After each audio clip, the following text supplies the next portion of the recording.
January 6, 1919.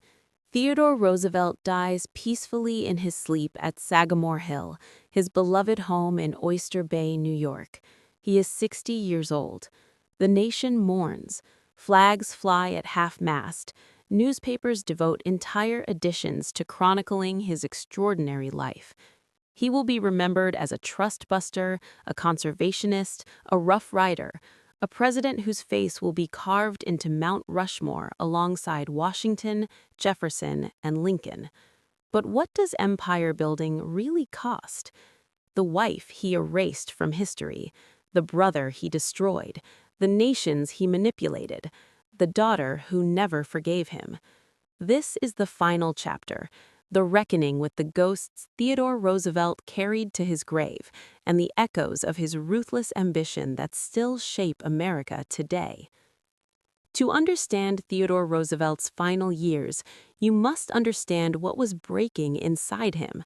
The man who buried grief so deep it could never touch him, who transformed personal tragedy into iron will, who sacrificed everything and everyone for greatness. That man finally confronts a loss he cannot bury, cannot outrun, cannot transform into fuel for achievement. July 14, 1918. Quentin Roosevelt, Theodore's youngest son, is shot down over France during World War I. He is 20 years old, a pilot with the United States Air Service, engaged to Flora Payne Whitney, granddaughter of Cornelius Vanderbilt. Quentin is flying a combat mission over the Marne River when German Fokker planes attack. Quentin's plane is hit. It spirals down and crashes behind enemy lines. Quentin dies instantly. The news reaches Sagamore Hill within days.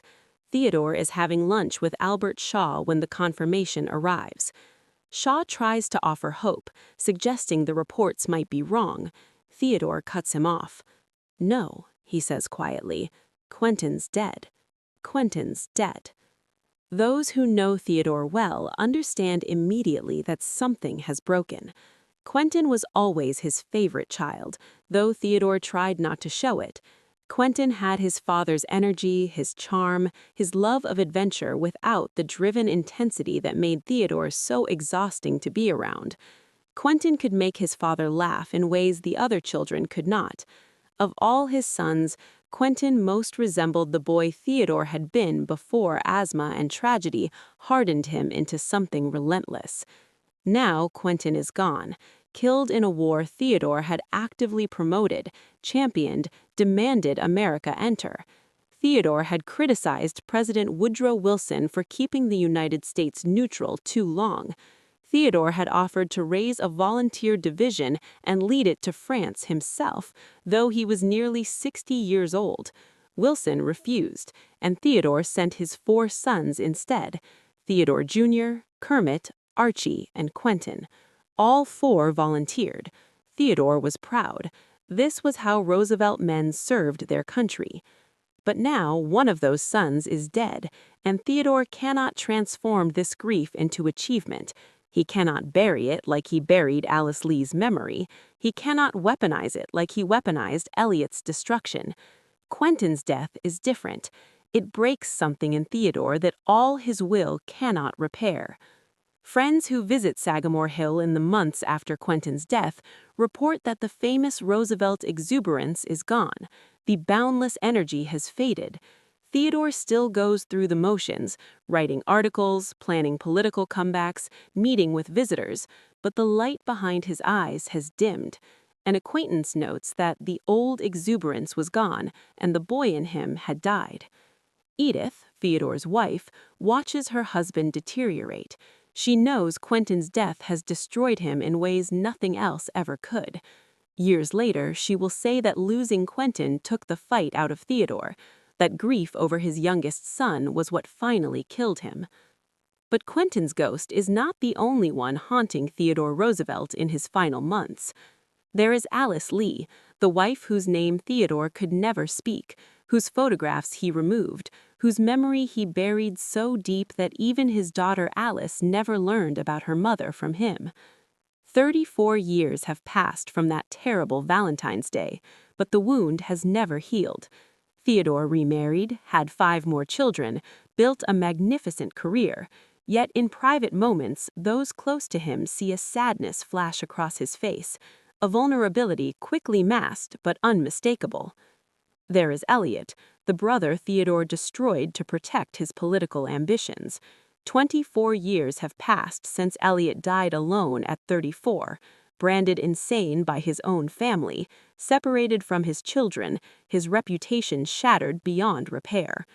Theodore never publicly expressed regret, but his sister Corinne later writes that Theodore became even more driven after Elliot's death, as if trying to achieve enough for 2 brothers, to justify his actions by making something magnificent of the life Elliot never had. There is Colombia, the nation whose territory Theodore took through manipulation and military force to build his Panama Canal. The resentment in Latin America over American interventionism, codified in Roosevelt's corollary to the Monroe Doctrine, has poisoned hemispheric relations. Latin Americans have coined a bitter term for Theodore's foreign policy: Yankee imperialism. The precedent he established, that American interests justify intervention in other nations' sovereignty, will be invoked by every subsequent administration facing questions about the use of military force abroad.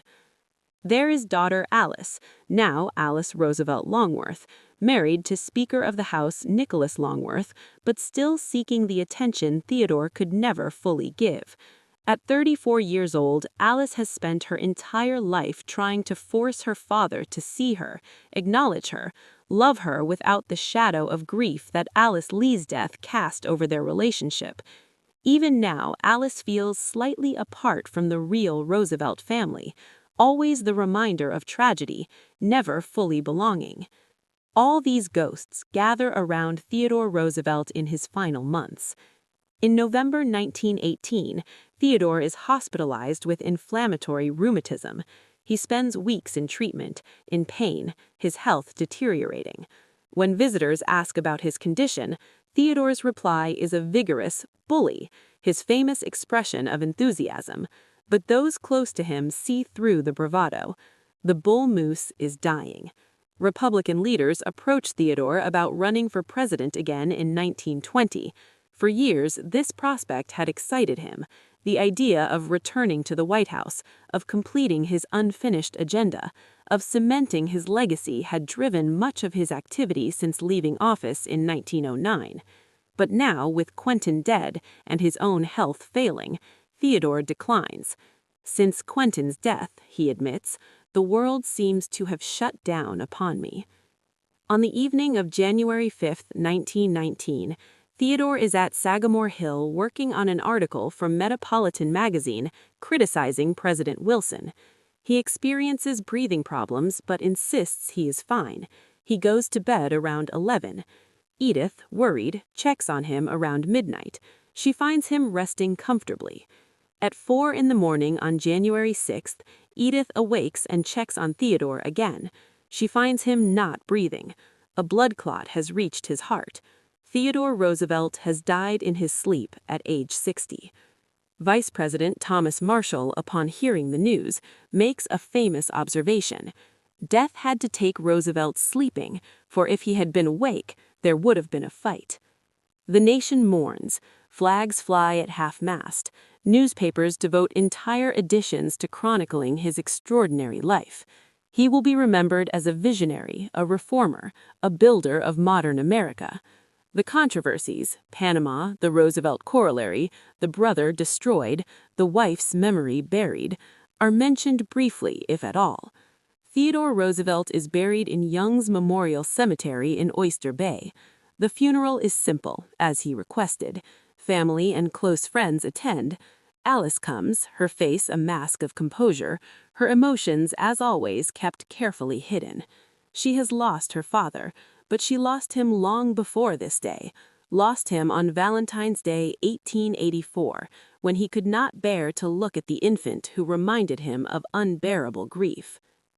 The question that haunts Theodore Roosevelt's legacy is whether greatness requires ruthlessness, whether empire building necessitates the destruction of those who stand in the way, whether ends can ever truly justify means. Theodore believed they could. He believed his achievements justified his methods, that building American power and spreading what he saw as civilization made any sacrifice worthwhile. He never apologized for destroying Eliot. He never regretted taking Panama. He never second-guessed the silence about Alice Lee that wounded his daughter Alice so deeply. But in his final months, something changed. Friends reported that Theodore seemed more reflective, more melancholy, more aware of what he had sacrificed in his relentless pursuit of greatness. Quentin's death forced him to confront a grief he could not bury or weaponize. And in that confrontation, perhaps Theodore finally understood the true cost of empire. The echoes of Theodore Roosevelt's choices